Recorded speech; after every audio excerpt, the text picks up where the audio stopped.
Hi, you guys. Oh my goodness.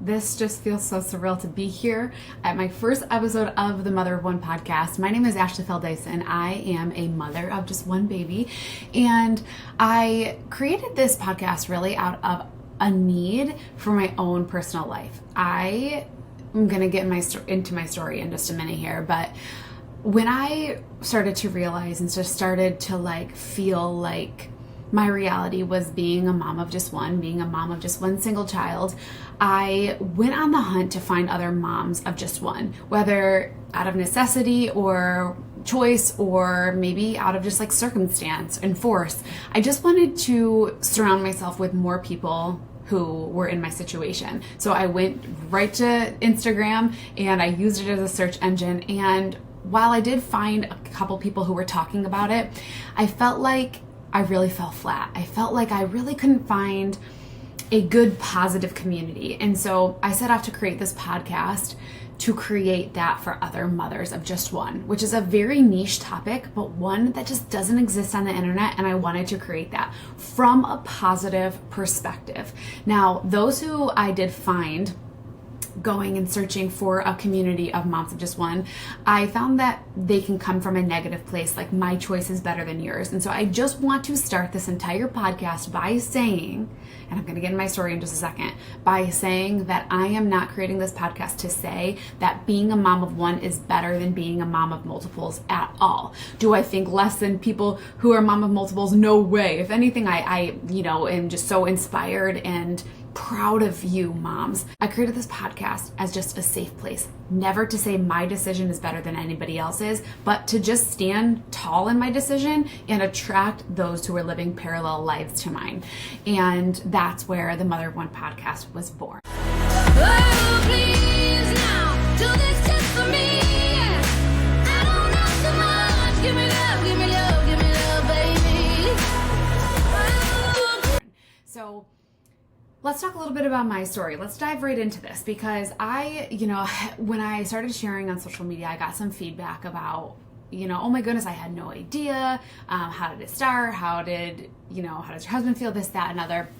And so I wanted to make sure that I really dove into this in strong detail.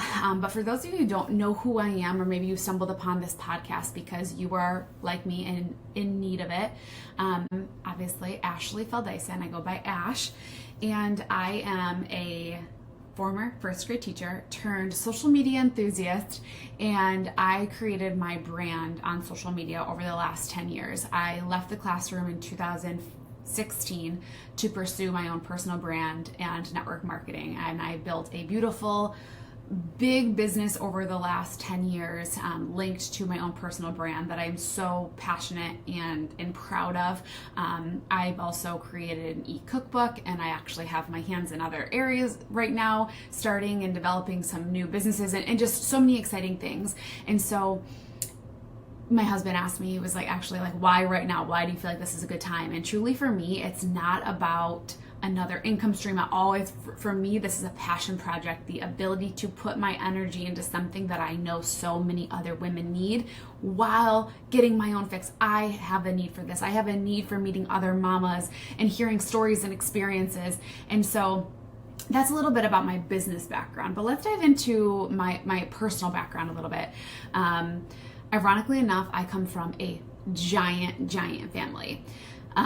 Through marriage mostly, but my mom is actually the baby of 12, and so I have seen that giant family dynamic, and then I've seen, obviously, I've been in a giant family with so many cousins, having my mom, been a baby of 12. I have hundreds and hundreds of cousins. It's actually funny, my mom's sister, who's closest in age to her by 2 years, she already has 15 grandbabies, and Carson, my baby, was my mom's first grandbaby, which is actually so funny. But I just come from a giant family.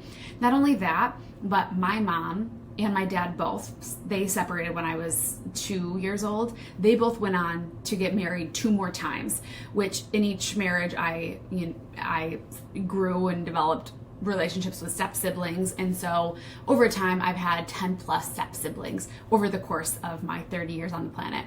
And so And in addition to that, I have my sister, who's my best friend in the world, and my brother, who's 12 years older than me, has become one of my best friends in the world too. I feel like as you age, the age gap starts to like get smaller and smaller and smaller. And so now he's 40 plus and I'm 30, and I'm actually 32, which is hard to say. I just turned 32. But our relationship has grown and flourished so much as we've aged. But I just come from a giant family.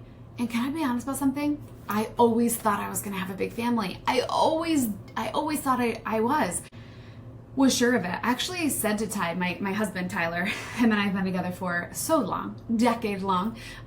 We've been together since our senior year of high school was when we met, started dating our sophomore year of college. I ended up moving down to Maryland to be with him, also pursue a teaching career in my master's. I had my master's in literacy where I went to Loyola University. It was a whole thing. I moved down here to Maryland, which is where we live now, which will be where we live for the rest of our lives. We love it here, right outside of Annapolis, Maryland. But we always joke saying, yeah, Ashley wants a whole football team. I always had this like big dream. I wanted to be a mama of four boys, if I could choose.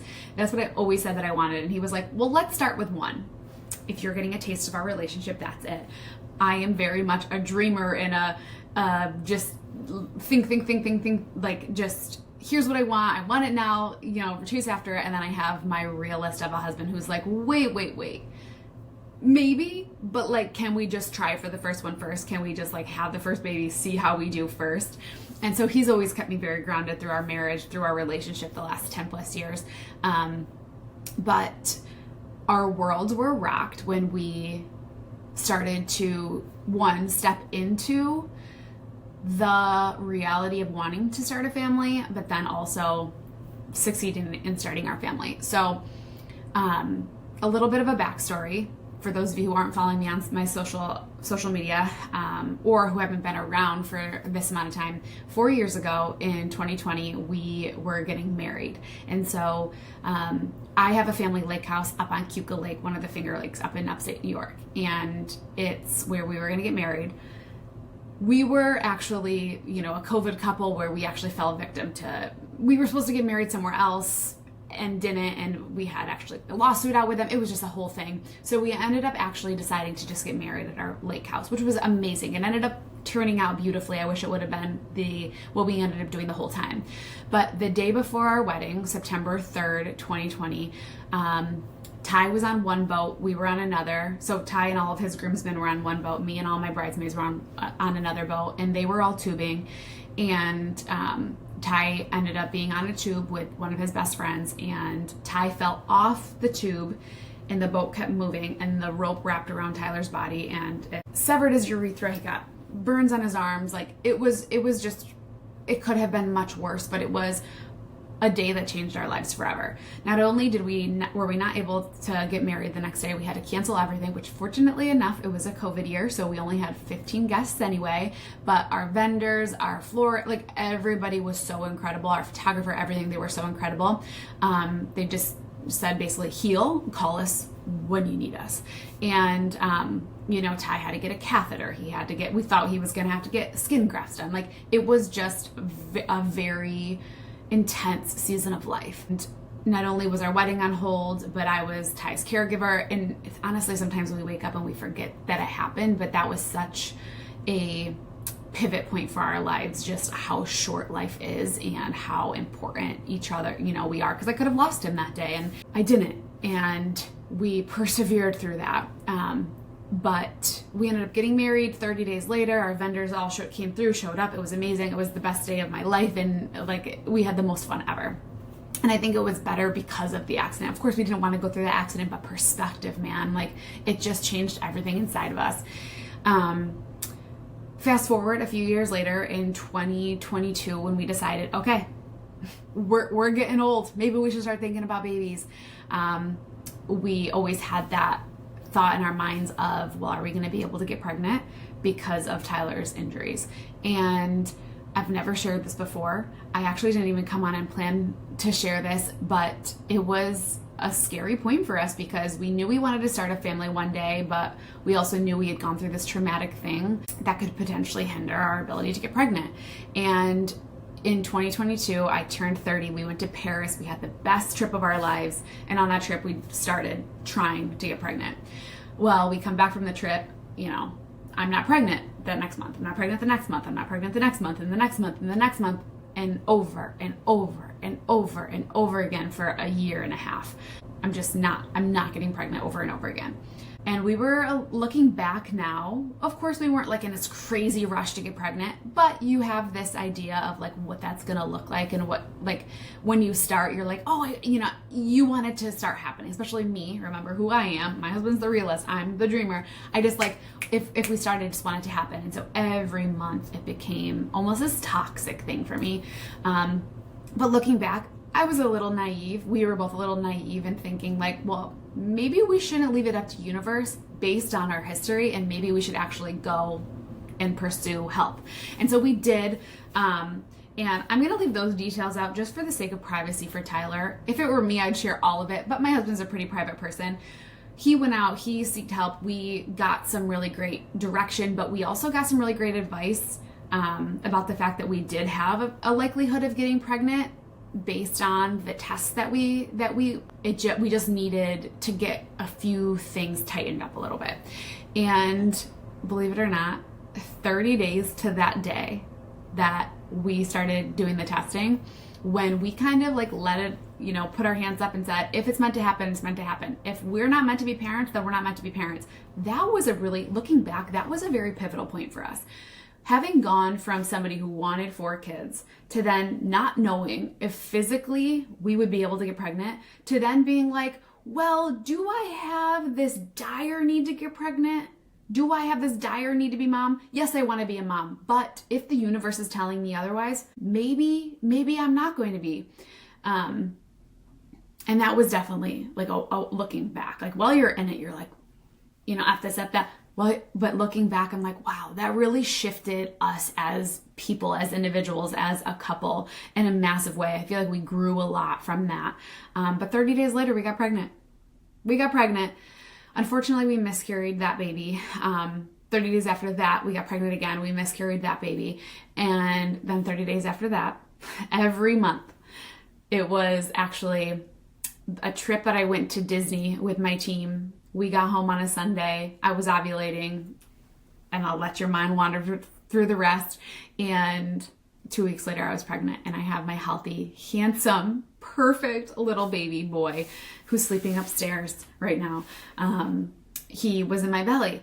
Pregnancy was beautiful. I'm going to try to keep this as short as sweet as I can. Pregnancy was incredible, to be honest. And I've had conversations with a lot of women who are deciding to be one and done because their pregnancy was so treacherous. I had a really great pregnancy. I had a really great delivery, other than the fact that while I was pushing, I ended up having a migraine, which I'll talk about my migraines a little bit later. I pushed him out in 18 minutes. Actually, so on my due date, we went to go get a non-stress test just to make sure everything looked good. My doctor accidentally broke my water. And after she broke my water, she was like, okay, well, you should probably go to the hospital and we're going to start this thing. But we were starving. So we went and ate breakfast burritos, and then we went to the hospital. They induced me, and then he was born that night. I pushed for 18 minutes and he came out. It was actually a surprise. We didn't know we were having a little boy or a little girl, and it ended up being Mr. Carson. And it was just, honestly, it was like the best experience, one that I'll never forget, and one that I'm so proud of. And having Ty in my ear, like that was his proudest moment of me. And just him, he had this idea in me too, like, okay, this is going to take hours. And the fact that it took less than 20 minutes, he was like, damn, okay, like, you're a boss. I'm like, yeah, I am. But it was incredible, an incredible experience. What started to really shift us as people was postpartum. I struggled with postpartum depression so severely. And while you're in it, you have no idea what to call it. And I did not call it postpartum depression. I didn't call it anything other than, what the hell is my body doing? Why does my mind think these things? Why am I not connecting with my baby? Why? And it was month after month after month. Rewind a little bit to the first 2 weeks. Ty and I were so sleep deprived. And you guys all know this, right? You guys who are listening to this are moms. Like, it's not nothing, and I'm not saying anything new that you guys don't know. But there was a night where Like, I had seen my husband cry once. Now that he's a dad, he cries more often. But I had seen my husband cry one time before this moment, and he's just sobbing, saying, "Did we make a mistake?" And I was thinking the same thing. And in my heart, it hurt so bad, because here's this person who's supposed to be so strong for me, like it ties my, my armor. And to hear him have this questioning thought and feeling was paralyzing. Like, oh my God, we fought so hard for this. But this is hard. What did we do? And looking back, of course, like that was such a hard moment. But if I would have known the love and joy and deep belly laughs and the snuggles and the kisses and the mama and dada and all of these things that I know now, it would have made that moment much easier. But that moment was tough. And then so many moments after that. Now, personally for me, I'm a work at home mom. I'm also an Enneagram 3 and married to an Enneagram 3. Picture that. If you're an Enneagram 3, could you imagine being married to an Enneagram 3? It has its perks and it has its pluses, it has its minuses, but we're very regimented, routine, play by the rules, play by the book, this, that. We're goal driven, we're motivated. And so having this thing in your house that is so unpredictable, it shook us, as it shakes everybody, right? I expected that. But once you actually feel it, you're like, this is what people are, this is what people tell you about the tired, the this, the that. I need this bad. Let me just check on the baby. Okay, he's good. But anyway, I couldn't shake that feeling. I couldn't shake this postpartum feeling. And this podcast isn't about postpartum depression. I'm sure we'll probably talk about it on future episodes. But in those early moments, we started having the conversation about being just a single child family.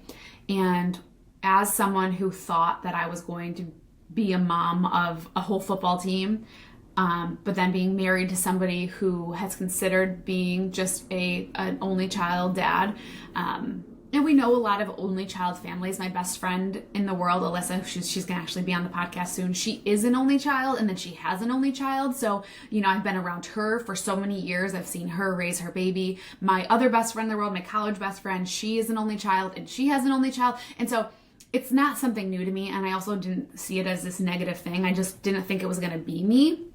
But Ty has also seen that environment from them, and he was never afraid of having that life.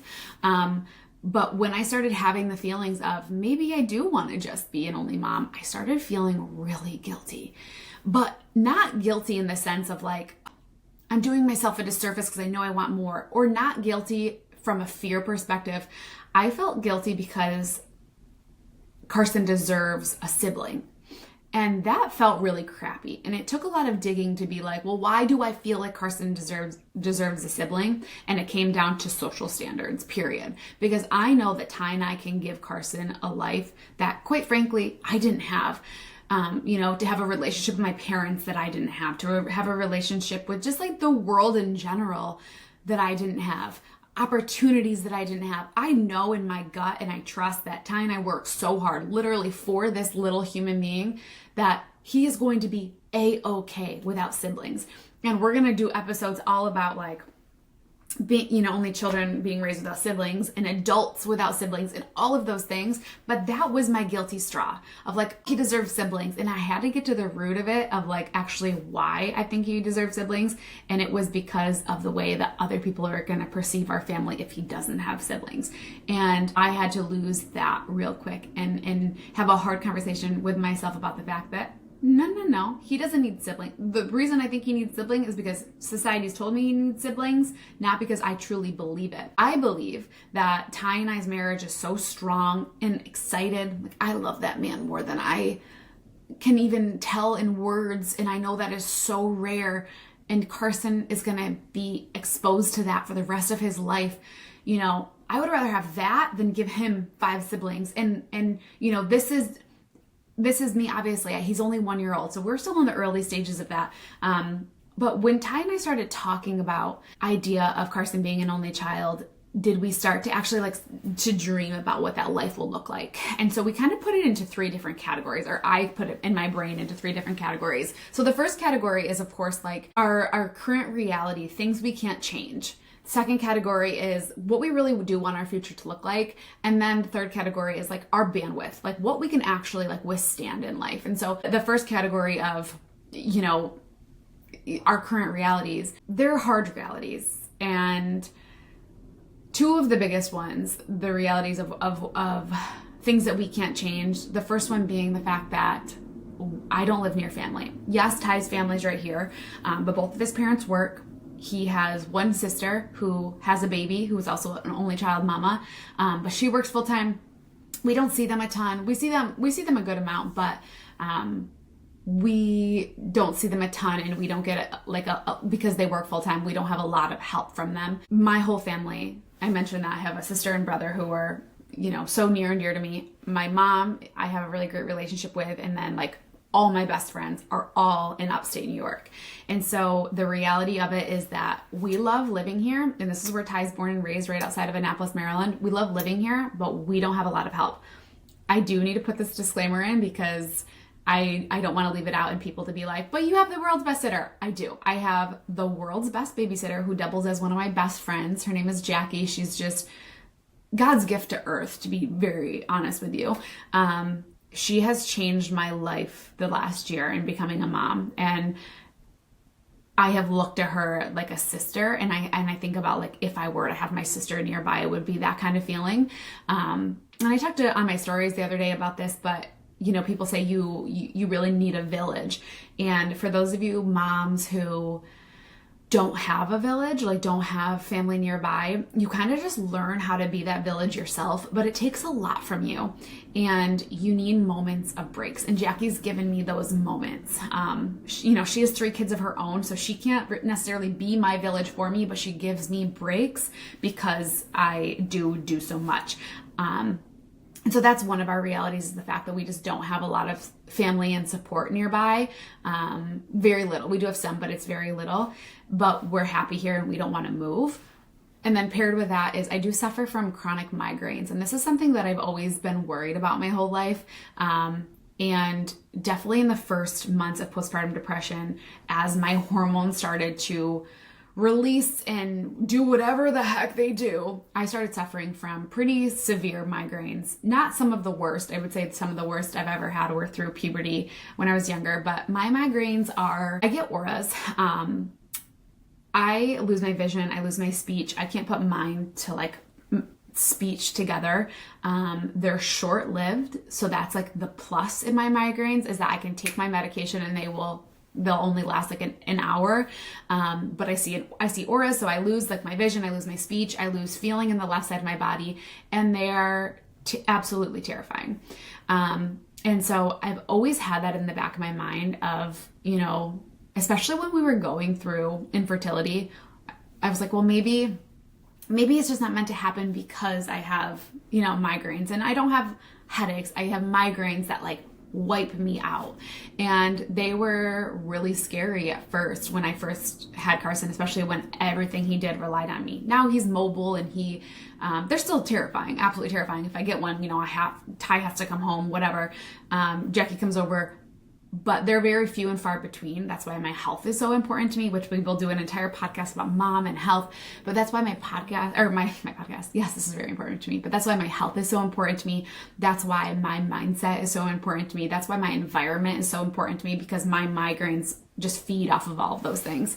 But as I started to become a mom, like just deeper and deeper into motherhood, I realized that my migraines are a part of my life. They're a reality. No matter how much I take care of myself, no matter how few I get, they're always going to be there. And I've learned to handle it with one, but I think about what I'm capable of if I have more than one running around. And I've just come to terms with it. And, you know, we've had conversations around it. And it's one of those things where Tyler's like, well, don't let your migraines hold you back from living. And if you suffer from them, it's hard to say, oh, I don't. but they're always in the back of your head, especially if you get migraines that wipe you totally clean and your day is just a wash. Because then after you have a migraine, you just have a hangover, and it's just this whole thing. But I've come to terms with the fact, I've been getting them since I was in 8th grade. I just suffer from chronic migraines. It's just what they are, and I've been able to deal with them as a mom of just one, but I worry about having multiples, and it's just made my decision of having one baby just a little bit more secure.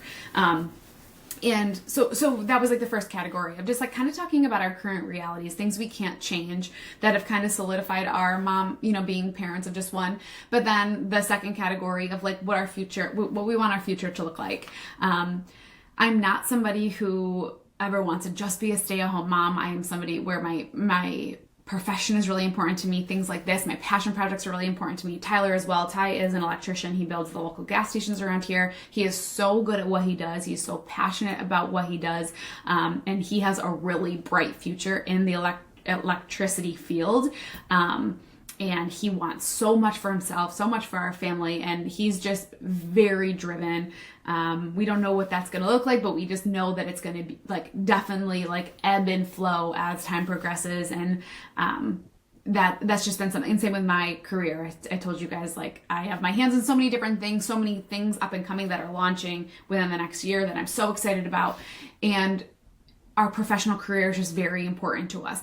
Does that mean it's more important than our children? Absolutely not. Absolutely not. Our careers are not more important than Carson, and they never will be. But because we are people who love building businesses and love working on our professional side, we know that we can give Carson so much love and light and attention and everything he could possibly need in his life, while simultaneously doing that because, he is our only child. And if you are like us, you can relate to that. And some people might be listening to this. Maybe, you're listening and you have more than one, but you just want to like hear our perspective and you might not be able to relate to that. That's okay. This is my story. And from the very beginning of starting my social media, especially doing something traditional, leaving teaching to pursue my career on social media, I've always said, I don't care what you do as long as you don't care about what I do. I'm going to do what I do because I love it, because it's the direction in which I want to go, and I'll never judge you for the direction you want to go as long as you don't judge me. And the same thing with motherhood. If you're listening to this and you're like, Ash, your family should always, if you're so focused on your career, maybe that's a problem because it's not what you believe. I just want to remind you that we are all individual beings and we all exist on this planet so differently than one another. We all have eyes, we all have a nose, we all have mouths, ears. We all look different from one another, and we all have different needs and wants. And I just want to remind you of that it's okay to have something different, to want something different, and to not judge others because of it. That's literally who we are. We're just creative beings doing our best for the 100 years we have on this planet, right? And now this is getting super long, but in that category, it's like what we want our future to look like. We also love traveling, and we just think about so Ty's family's from France. His dad's born and raised in France, and we haven't done a lot of it, but we're just really excited, looking forward to taking Carson to Paris and having him experience the world for us. And we also think about it from the perspective of, okay, having just one child, we can always have a little bit of control while traveling. And so, having the first category be our current realities, things we can't change, but then also really leaning on this category of, the things that we're looking forward to in our lives. We live in a beautiful townhouse. I'm not going to say anything bad about where we live right now. We are not going to outgrow this house because we're only going to have one baby. Maybe if we get more dogs, we'll outgrow this house. But we are outgrowing the backyard. But eventually we want to build. We don't want to build. We want to find an old, gorgeous, charming Cape Cod, just a small, charming little home in a town near us it's my favorite place in the world, other than the Finger Lakes.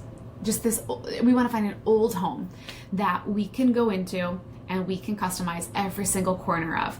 But we love small and cozy and quaint. And so we think about that, like not needing 4 or 5 bedrooms. Like we'll be good with 3 bedrooms. And so we just think about, have let ourselves dream a little bit more in that angle. Being able to send Carson to college, which is something my parents couldn't do, something Ty's parents couldn't do for him. I'm still paying off my college debt. And Ty didn't end up actually going to college. He did 1 year at a community college because he didn't want to, accrue his debt. But being able to just move in that direction a little bit more with ease because of having one child. And then that final category of like, what we can withstand. We went through postpartum. We are a parent to a toddler now. Oh my God, my baby's a toddler now. And I don't want to say we're at our tipping point, but we're definitely at a point where, we still have really hard days. The thought of bringing in a newborn right now, or a newborn in 9 months from now, or in a year from now, I'm very fearful of that. Not only am I very fearful of it, I just quite frankly don't want to do it. And I've heard the saying like, okay, but if you're afraid of it, like don't let fear dictate whether you have more.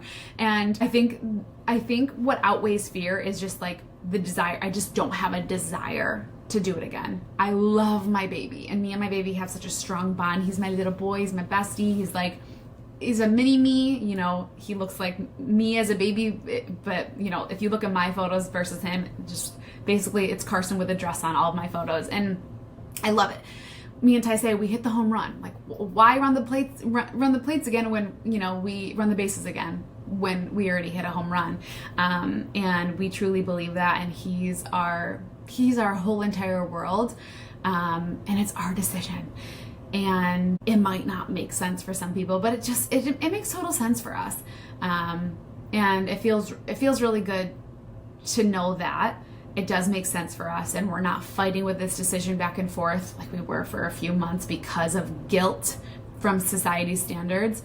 But in that final category of what we can withstand, I just feel like if we were to go through it again, it would hinder a lot of what we have right now. And sure, would we build abundance later on? Like once we you just figure it out, right? Everything's figure outable, but we have a really great thing going, and we're so excited for the future with our little guy. Postpartum again, ever in my life. I don't ever want to go through it. I don't ever want to have the thoughts I had. I don't ever, especially with a baby. I can't imagine thinking the things I thought while taking care of a toddler.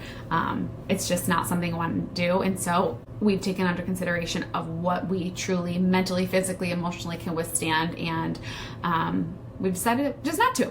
And that's okay. And that's my story, right? And we're writing our story every single day. But I'm a mom of just one. So I created this podcast for other moms of just one. Whether you can relate to little bits of my story, or whether you are forced to being a mother of one, I want you to know that this is a safe place for you. A place where we aren't going to judge anything. We're going to hear stories. We're going to hear experiences. You're going to hear a lot from me talking about just like everything motherhood, from nutrition to sleep to this, that, and other, whatever it is. And if you have anything that you would really love for me to share about, feel free to DM me. My name on Instagram is @AshFeldDyson. It's ASHFELDEISEN.